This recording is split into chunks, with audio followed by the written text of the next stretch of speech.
The CBS Radio Mystery Theater presents...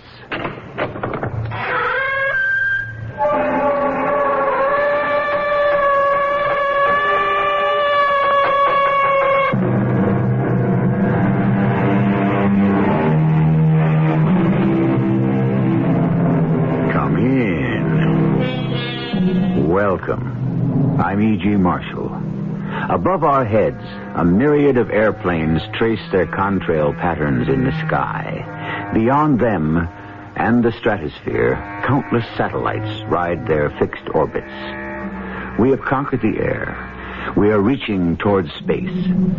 But on a globe, 4/5 of which is covered by water, beneath the surface of the restless sea lies the real unknown. This story will take us there. I've made up my mind, Steve. It's up to you to decide. What's to decide? Count me in, Mr. Hunter. That's what I need to hear. Oh, one more thing. The name is J.C. Partners. Can't be strangers. We live through this one, we won't be. Anything this big, one way or another, none of us will ever be quite the same.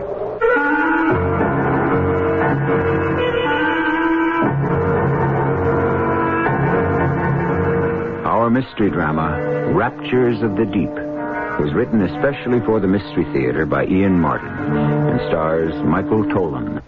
I'll be back shortly with Act One. Grease stain, oil stain, mud stain, and chocolate. When you want to talk stain out, shout it out.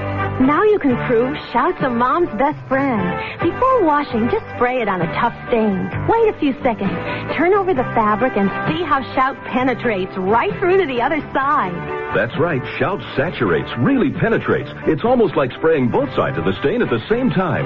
So when you want to talk stain out, shout it out. I like pickles, but they don't like me. Send your stomach some Digel. I like pizza, but it doesn't like me. Send your stomach some Digel. Digel's special combination of antacid and anti-gas ingredients gives you fast, gentle relief from acid indigestion, heartburn, and gas in just minutes. I like hot dogs, but they don't like me. Send your stomach some Digel. For occasional use, only as directed.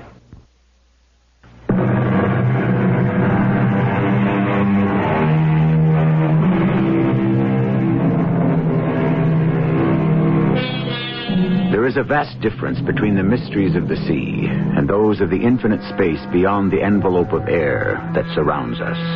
In space, man must cover vast distances by machine to delve into the unknown. Under the sea, machines can travel and observe, but there is so much terrain, so much life, and movement is so limited that eventually only man himself, unencumbered, is the ultimate explorer. The diver, and in particular, that special breed of men, the scuba divers. Hey, Cobb, you old son of a gun, the Marines have landed. Get your butt off that helicopter and report for duty. Where's your gear? Johnny, the pilot's going to dig it out for me. It's stowed in the tail. There's no time. This is a big one. You can dig out your own gear. I'll help you with it. I got a car waiting, and I'm driving you straight to the Pandora. The what? Pandora. That's the name of J. Calvin Hunter's ship. Ship?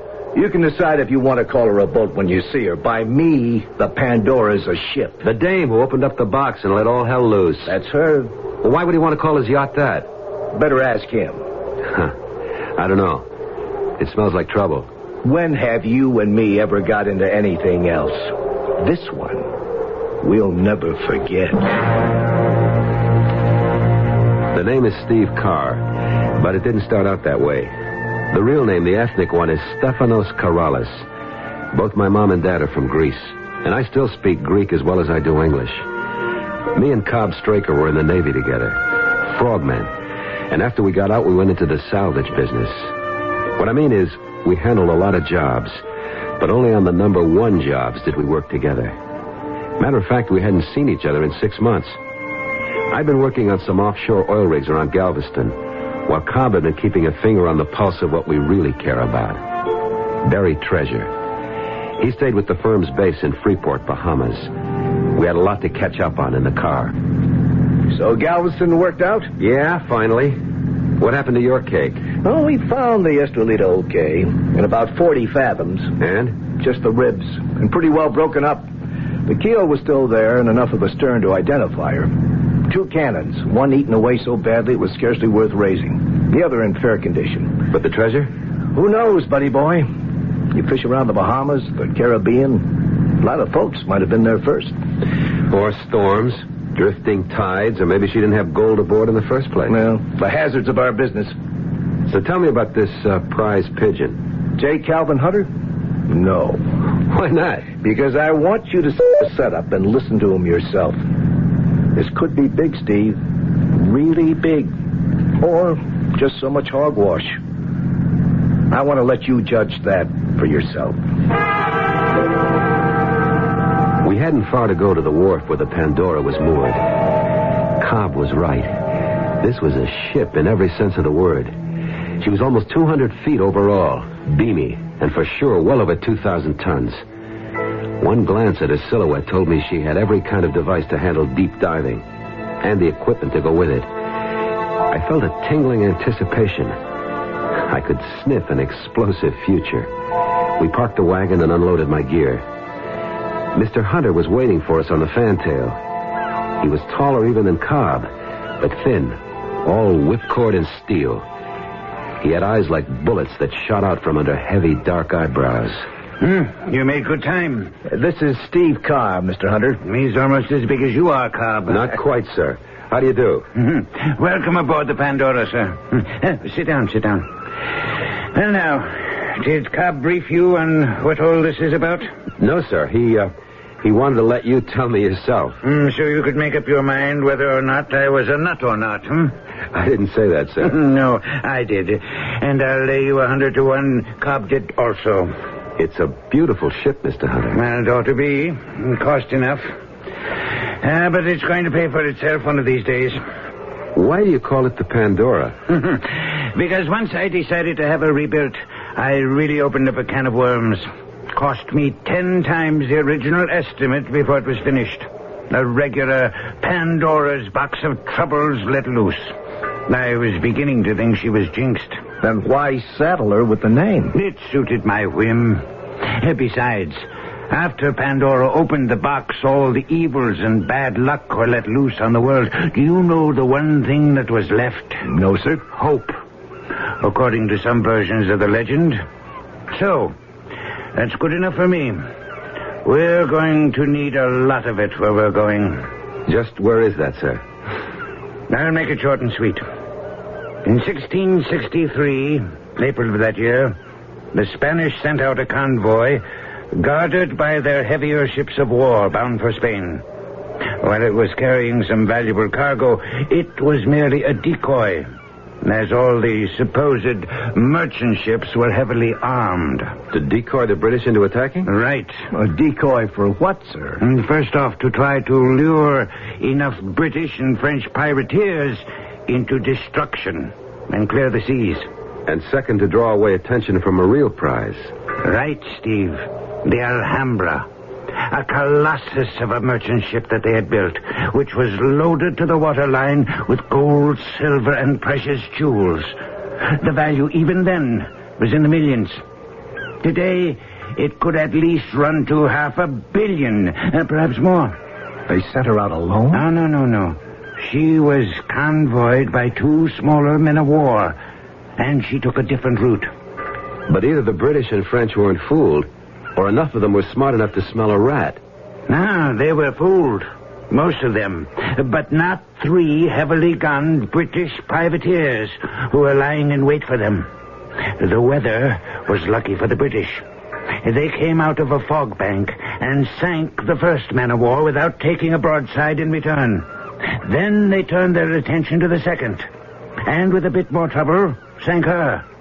But when they turned to take their prize, they had a blow. She'd slipped away in the fog? No. She was too big and lumbering to elude them.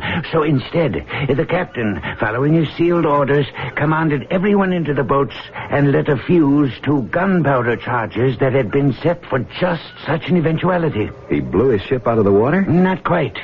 He blew the keel and half the bottom out of her, and she foundered and sank like a stone. Huh. Right off the coast here somewhere.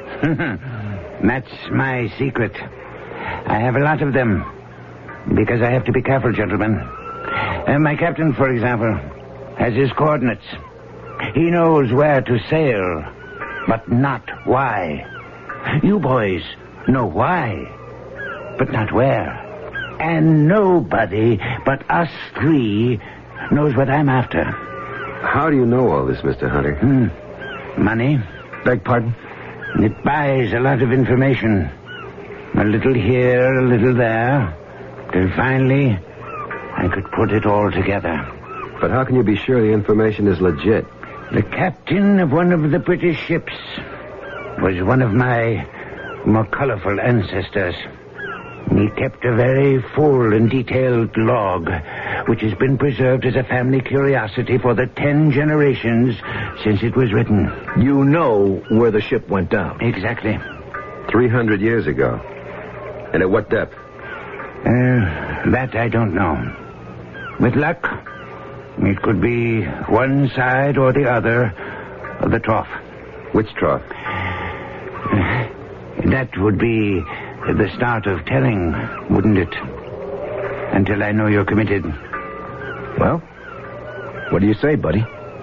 Heard enough? No. How do we split? That's simple. Since I'm paying you your regular salvage rates, I carry all the financial risks. But I'm not greedy. 60% for me. You split the other 40 as you will. If there's anything to split. That's very generous, Mr. Hunter. Well, it's worth it for the very best. The tide is turning. We should sail with it, if we can. Have you heard enough to decide? Well, I've made up my mind. Up to you, Steve. What's to decide? Count me in, Mr. Hunter. That's all I need to hear. Oh, one more thing. The name is J.C. Partners can't be strangers.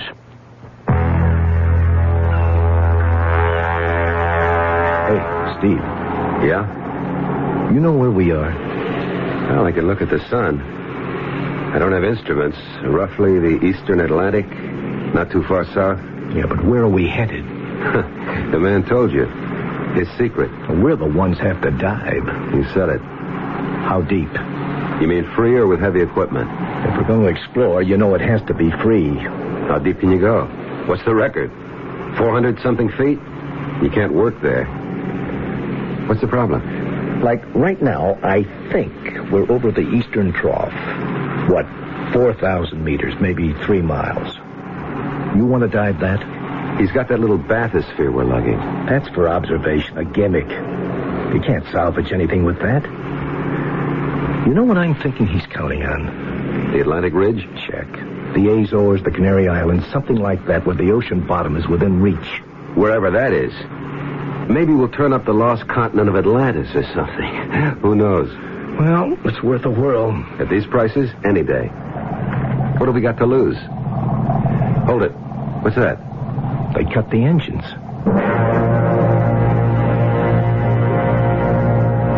We had dropped anchor in 25 fathoms. That's a long way down. 6 feet to a fathom, 150 feet. Everyone was out on deck when we got there. It was just at sunrise, maybe 4:20 in the morning. J.C. signaled us. He wanted us down in his quarters. There was coffee there, and a large chart on a table marked out in a grid. He pointed to a dot in the middle. This is our position right here. You and Cobb will take sectors and scout them. We'll use marker buoys to indicate what has been searched. Blue. With the red one, in case we turn up what we're looking for. Now, when do we start? How about this morning? Just what I wanted to hear. Suit up. Let's get going. You going over with us, J.C.? No. I'm a little old for these depths. Well, maybe we all are. Now, look. We have a decompression chamber, I want you to take the least amount of time on the bottom that's safe. If it's too deep, we'll helmet you and put you on the air compressors. It's deep, all right. How long will you be down? Oh, something like an hour and a half, figuring we spend 30 minutes maximum at 160 feet odd. Well, it'll take 45 minutes staging out on the way up to beat the bends. Okay, don't push anything. We've got all the time and most of the money in the world. I have a syndicate backing me. Now, be careful. Our middle names. Ready to go, Cobb?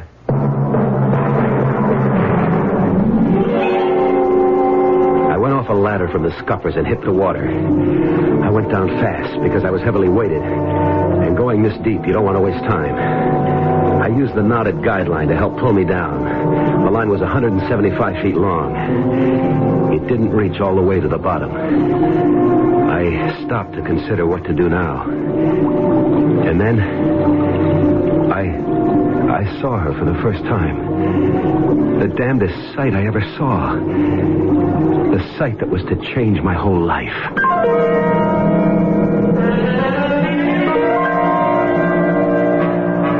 What does a young man see in the ocean at nearly 30 fathoms deep that will change his life? And whatever it was, what does the term her mean?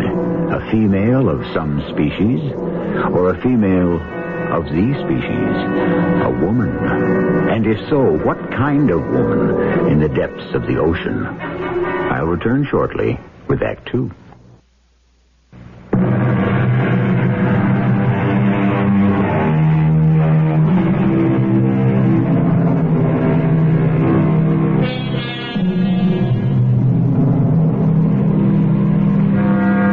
Steve Carr has encountered whatever strange phenomenon has swum into his view far beneath the surface. His partner, Cobb Straker, has surfaced unexpectedly and now is being helped back aboard the ship. His relatively sudden reappearance has been a surprise to everyone aboard, and J.C. Hunter is the first to lend him a helping hand, reaching to take his fins as he shucks them in order to climb the ladder back aboard. You all right? Sure. I came up because there's no point to the dive. What do you mean? Adams, take Mr. Straker's equipment. Help him out of the tanks. I don't know what your anchor hook snagged, but it must be some kind of a hill or mountain. What do you mean? Well, we've got 175 feet out of weighted guidelines, but mine at least still don't reach bottom. Once I got to the end of the line, I chickened out. I wasn't going any deeper on my own. And what about Steve? He's still down there. Well, maybe he's lucky. He hit a slope or something. I'll catch my second wind till he comes up. Maybe we can replot this whole dive better. How long will he be? Well, any minute now, unless he narked out. He what? Nitrogen narcosis. Raptures of the deep. A sort of deep-sea drunk. Complete euphoria, and you lose all track of time. Hey, he went down before me. Where the devil is he? Maybe we'd better go down after him. Well, if he doesn't break water in the next couple of minutes, I sure as shooting will. Oh, there he is. Well, where you been, jerkola? What do you want to do? Give us all the hides? You all right? Just cutting it. You want to gas me aboard, Cobb?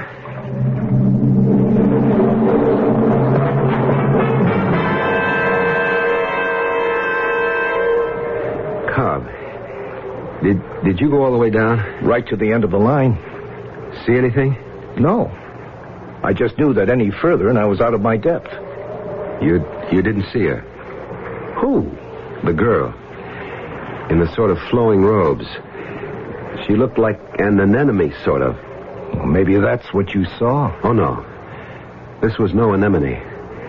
A sea animal, maybe. But if she was the closest thing to the girl I dream about. And if that's where she lives, then, man, let me live there, too.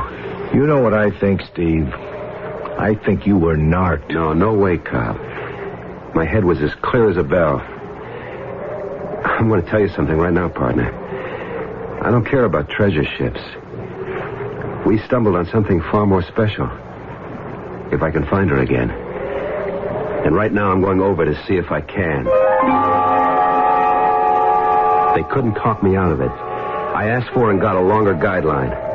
75 more feet took it to 250. Cobb was fit to be tied. I still think you're crazy, Steve. I'm going down with you. Oh, no, I want you up top on the line for signal so I know I'm safe. What's the big deal? 250 feet? Trying to set a record? Nowhere near it, and you know it. Who was the guy dived something near 400, breathing air? Some Italian, and they fished him up unconscious. I'm going nowhere near that. Now, wish me luck, buddy, because here I go. Now, wait a minute.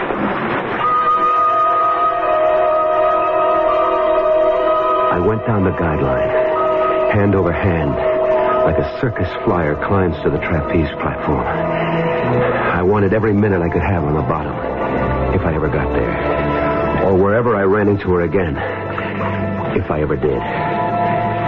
But outside of the beam from my torch, everything was as black as being locked in a closet. Where is he, Cobb? Last signal he gave me was at 225. Fruithead, it's too deep for free diving. Signal him to come up. Well, what do you think I've been doing? Hold it. He just reached the end of the line. Well, at least he ain't going no further. I don't know how long I hung there, but at last I gave up.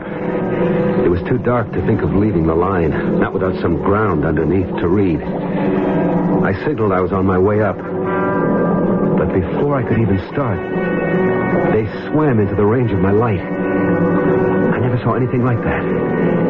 Man-shaped, only they were scaled all over like fish. Not only did they wear foot fins, but their hands were the same. Their heads looked something like birds, with a sort of beak and the face scaly, too. There were too many to count, and they swam as swiftly as dolphins. And in back of them was the girl I'd seen before, in the flowing robe and the swirling hair. I had time only to send an urgent signal up the line before they swarmed over me. What is it, Cobb? I don't know. Alarm signal. Something's wrong. I'm going over and down there. Stand by the line. Keep your hand on it. One jerk means everything's Jake. 2 steady jerks, repeated, means we're on our way up by stages. 3 sharp jerks, repeated or not, means you better have the decompression tank ready when we pop out like corks. You got it? I have it. What do you suppose he's run into down there? J.C., there are so many mysteries in the black beneath that green cover. Who could even attempt to guess? 2 of the scaly porpoise things grabbed me by the arms and tore me away from the line. They were incredibly powerful, and I was helpless to resist. They started on a plunge deeper into the ocean on the command of one of them who seemed to be in charge. It was then my guardian angel acted, stopping them imperiously. Suddenly, in my confused state, I realized they were speaking to each other, quite freely. I could hear the sound of their voices and the words. But even more unbelievable, I could half understand them. They were speaking a strange, old-fashioned kind of Greek. No, Stanislaus, you cannot take him deeper. He has invaded our territory. He must be brought to mine, Nucleus. These are my orders. Not as he is. He cannot stand the pressures. We must have an air tank. It will meet us on the way. I hope it's not too late. I don't think he has much air left. He'll manage. He'll have to. Couldn't we wait for the tank? I tell you, he may die. Let him. He is the enemy. If we can take them alive, very well. If dead, what's the difference? At least let me escort him. I order you, let him go. He is my prisoner. I was in a daze, my mind suspended in shock as my body tried to take these huge depths. How was it possible these strange entities could speak to each other freely? Then I thought of fish, and more than that, dolphins and whales who communicate without problem. I wanted to pull the mouthpiece out and try to speak myself, but I knew I was not adapted for that. But most of all, I was amazed that by the accident of birth, I had the ability to understand these creatures and the arcane Greek that they spoke. The only terror was that I could tell the air in my tanks was running out. What happened, Cobb? Search me. He's gone. There's no sign of him. Gone where? I don't know. Narked, I guess. Raptures of the deep. We've got to fight it all the time we go deep enough. Oh, you think we've lost him? No, not in my book. I wouldn't have come up except I ran out of air. Get me in the tank. Decompress me. I came up too fast, but I'm going down again first chance I get. I don't want to lose you too, Cobb. We haven't lost anyone. My buddy Steve is down there. All he needs is help. We were going deeper and deeper, and I could feel the terrible pressure of the water. I wanted to scream out my protest to the lovely woman who swam, if that's what we were doing, beside me. But to relinquish my mouthpiece would have meant instant drowning, which suddenly I faced. With the slightest of gurgles, my tanks were exhausted, and I spat out the mouthpiece and tried to say help. It was as if my word had been articulated, for in a moment her mouth was on mine, and she was breathing pure oxygen into my lungs. And in that moment, I saw some of the fish people swimming up towards me with a cylindrical tank just before I blacked out.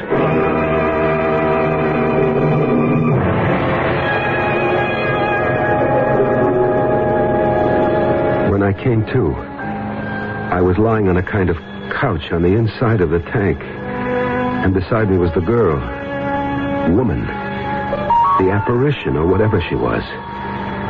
The tank was transparent, and outside, like the men at the oars of some ancient slave ship, I could see we were being propelled by the fish things. I took a deep breath. Oh, a breath of delirious satisfaction and gratefulness.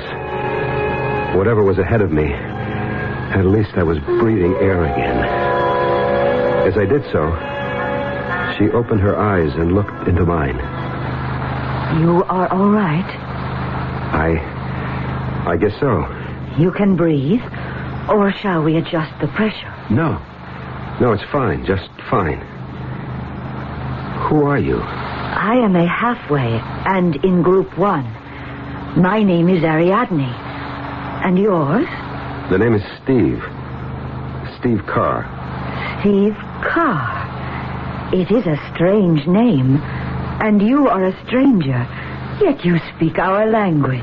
Well, not quite. It's close to my family tongue. You see, my real name is Stephanos Karalis. I'm Greek. Ah, Greek. I have heard legends of them. They are a people who borrowed our language. Beg pardon? They came in ships, so the great book says. But we drove them off and sank them in the sea. But some, it is recorded, escaped. And they stole our language and our culture. What culture? The one you are being brought home to. Oh, how I hope you can survive. Oh, don't worry, I'll make the attempt. But what am I going to survive to enjoy? You do not like me? Lady, that's beside the point at the moment. Where the devil are you taking me? To my home. And the home of my fathers. To my country. To Atlantis.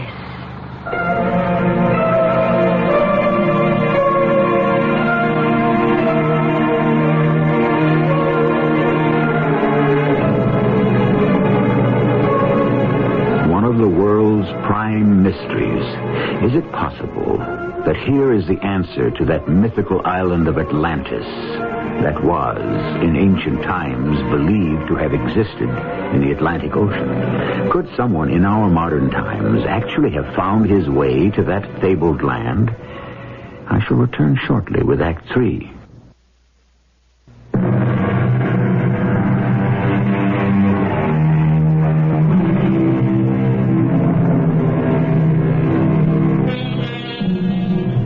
The lost island of Atlantis was first mentioned by Plato, the Greek philosopher. Later, in the 1st century before Christ, Solon, the father of law, reported that he was told of it by an Egyptian priest who said that it had been overwhelmed by an earthquake or a shifting in the world's crust, that it had sunk in the sea 9,000 years before his time.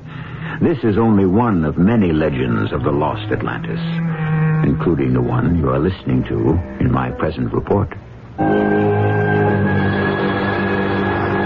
I remember being propelled by the strange creatures through a thick, waving forest of kelp. The great undulating trunks perhaps some 2 to 3 feet across, and reaching up from the ocean bed into infinity. From then on, everything was blank, until Ariadne woke me up. You can come out of the cylinder with me now, Stephanos. Where are we? On the floor of the ocean.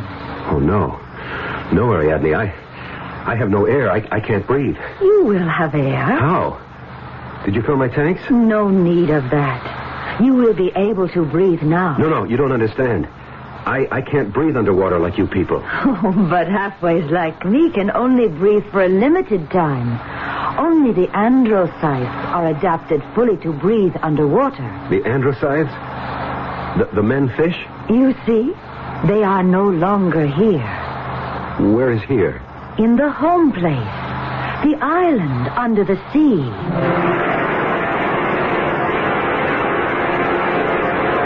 I looked through the transparent sides of the cylinder, and I couldn't believe it. A whole city covered the top of this giant floating island on the floor of the ocean. People were walking freely, chatting. The women dressed in flowing garments. The men in kilted skirts, their feet in sandals. I was back in the midst of a civilization older than Christianity and the Romans. Heaven only knows how many thousands of feet below the surface of the Atlantic.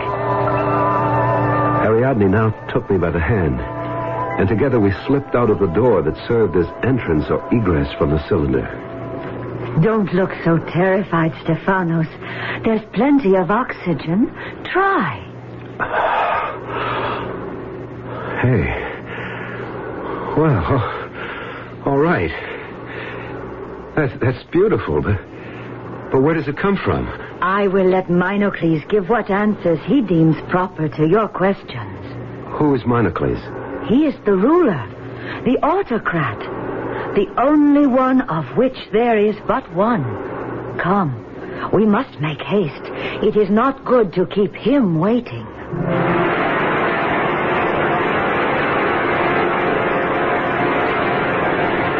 I have brought the outsider, Minocles, as you commanded. Bring him forward, that we may talk. Welcome to Atlantis. What is his name? Stephanos. He is Greek? I know of Greece. You came in your ships and we sank them. When was this, sir? Time for us is different than it is for you. In your terms, let us say in centuries. Perhaps 12,000 of them ago. 12,000? More or less. Before the sea closed the waters of its doors above our heads and we became the lost Atlantis. What happened, sir? You may call me Minocles. I do not know this other word. Was it an earthquake? At the end, yes. A convulsion of the earth that plunged us forever beneath the water. But how could you have lived? We had our warnings. Oh, yes, we were warned. How? In the second passage of the seasons after I was named as autocrat, 2 significant discoveries were made which were to preserve us even in the face of disaster. One was that our island had begun to sink slowly, and that our civilization was doomed unless we could prepare to adapt. Come with me. Once I could look from these heights across Atlantis to the sun setting on a sea that stretched beyond the wall about our island. The wall? You see? Stone piled on stone and sealed stone to stone to shut out the encroaching waters. Like Holland and the dikes. What do you say? Just another people who had to shut out the sea. Like us? No, not like you. They never sank into it. What did you do when that happened? First the wall, and then the dome. I don't understand. Look up, Stephanos. From the top of the wall, arching above us, we are sealed in one huge envelope. A giant sort of plastic bubble. You live in the opposite of a goldfish bowl. A world of our own. Within this protected area, we manufacture the breath of life. How? By pumps, which extract the oxygen from the sea, very much as fish gills do. But how long did this take to build? We had 1,000 times the wheeling of the seasons. 1,000 years? Long enough to be ready for the convulsion that cast us to the bottom of the sea. How do you live? What do you feed yourselves? We had to adapt a breed, a phylum, which could cultivate our sea farms outside the protection of this, what you call, bubble. The androcytes? Exactly. Simply a matter of selective breeding to reverse the process of man's rise to land from the mother sea. You mean they breathe like fish through gills and no longer can sustain life on air? Exactly. But why would they work for you? Couldn't they abandon you and make their own state? No. Why? Because they cannot reproduce. The secret of parthenogenesis. No man or woman or creature that you have encountered in our society was born. He, she, it was created spontaneously. The fabric built from some living cell taken from another. Cloning? What is that word? It means taking a cell from any given body, man or woman, then introducing it into the ova of a woman from whom part of the nucleus has been removed, and producing, after full term, a mirror image of the person from whom the cell was taken. Substantially correct. But that's a recent discovery. In your world, perhaps. It was a technique we perfected nearly 600 generations ago. You must learn to live with it. What does that mean? You are a fresh impetus for us. You bring new ideas and knowledge of wider horizons. Since you are to be with us, we must have you duplicated as soon as possible. My protests were waved away by the imperious Minocles, and in spite of Ariadne's attempts to calm me down, I was finally dragged away by a swarm of guards. The prison room in which I was confined was classic, and its dampness worried me because it brought back too vividly the immense pressure of the sea all about this relatively tiny bubble of air in the midst of the vast oceans of the sea. I don't know how she managed it, but Ariadne came to me. Ariadne. Shh. Not so loud. How did you get here? I have privileges. I am a halfway, but there is royal blood in my veins. What are we going to do? Do? I can't fit in here. How can I? You can. After the operation tomorrow, you will go to adaptation training and become a halfway like me. And you will be reproduced. What operation? To sterilize you. To what? I won't let them. But why not? If you are to be among us, we cannot have someone who can reproduce at will. It would tear apart the whole fabric of our lives. I don't want to do that. I can't be part of what you are, Ariadne. What else can you do? I can go back. Back where I came from. The autocrat would never allow you to do that. Then you must help me escape. How? It is impossible. You are not adapted. How could you breathe long enough out there? Fill my tanks with enough air. But you could not stand the pressures. Then we'll have to steal a cylinder like the one you brought me here in. Impossible. Even if I did, the androcytes would capture us, and we have no way to move it. You say you are adapted. You could move us up high enough so that I could come out safely. There is only one chance. I must help you escape.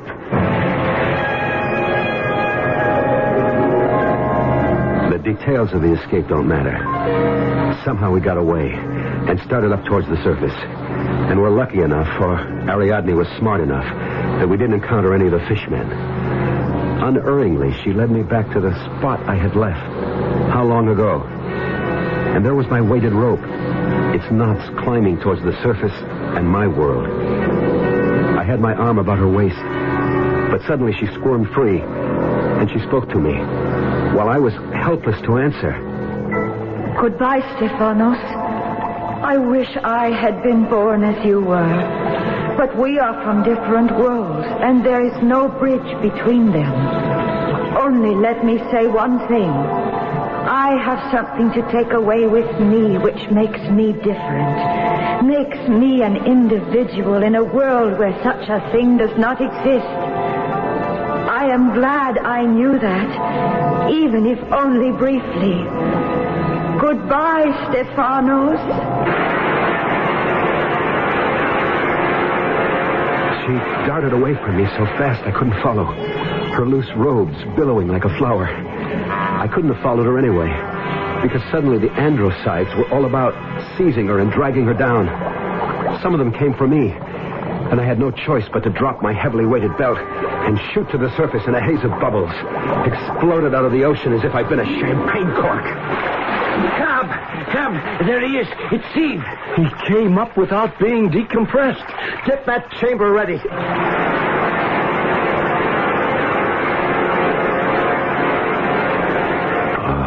Okay. Oh. Okay, Steve. Take it easy. No, I've got to follow her. To save... Where am I? You're in the hospital, Steve. And I'm your buddy, Cobb Straker. And you just about copped it, friend. I've got to get back. I got to get back. Steve, you ain't going nowhere. Not if I have to sit on you till you come out of all of this. But Ariadne... The dame, sure. Lost Atlantis, sure. You got to be kidding, man. Steve, sooner or later, you've got to face up to it. You zonked out down there. You were narked. The raptures of the deep. You said it, Steve, not me. But that's all it was.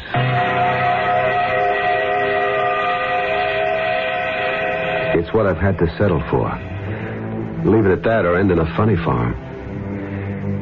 But the memory of it, and of a girl named Ariadne, her hair and her loose garments stirred by the water as if they were the petals of a sea flower, will haunt me all my life.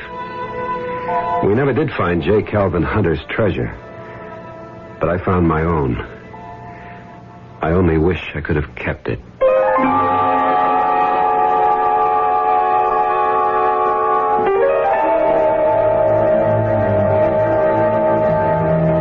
A curiously unforgettable story, which I find haunts me, too. Not only the girl, but that strange and beautiful city-state that Steve also imagined, or visited, briefly.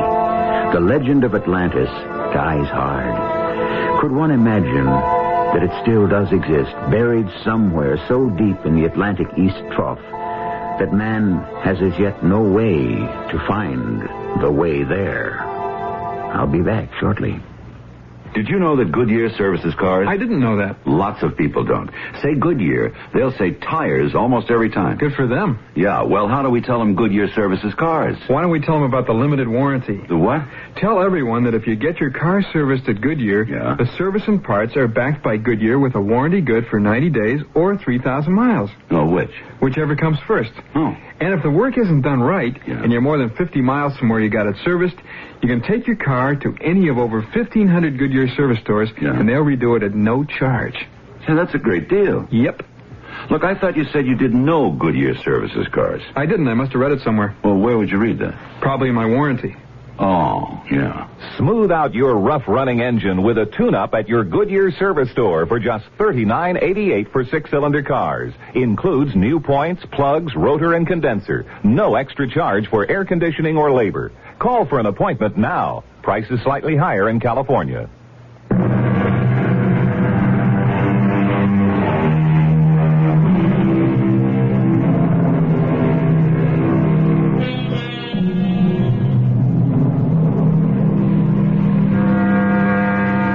Recently, I read that Steve and Cobb had traced the drifting of a long-sunk Spanish galleon, and that all along the path had come up with gold and artifacts worth a king's ransom.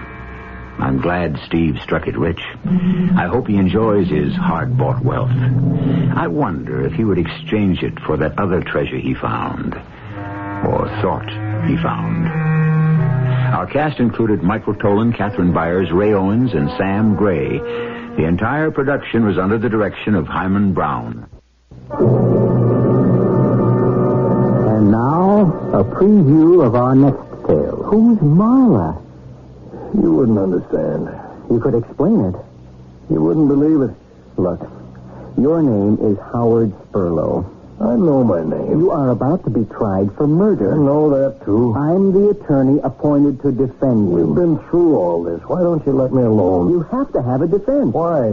Why did you kill him? It doesn't matter. It does matter.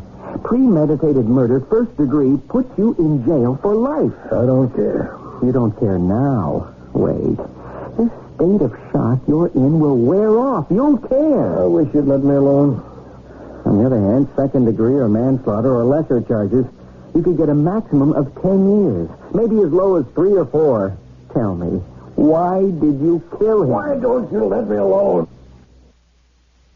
This is E.G. Marshall inviting you to return to our Mystery Theater for another adventure in the macabre. Until next time, pleasant dreams.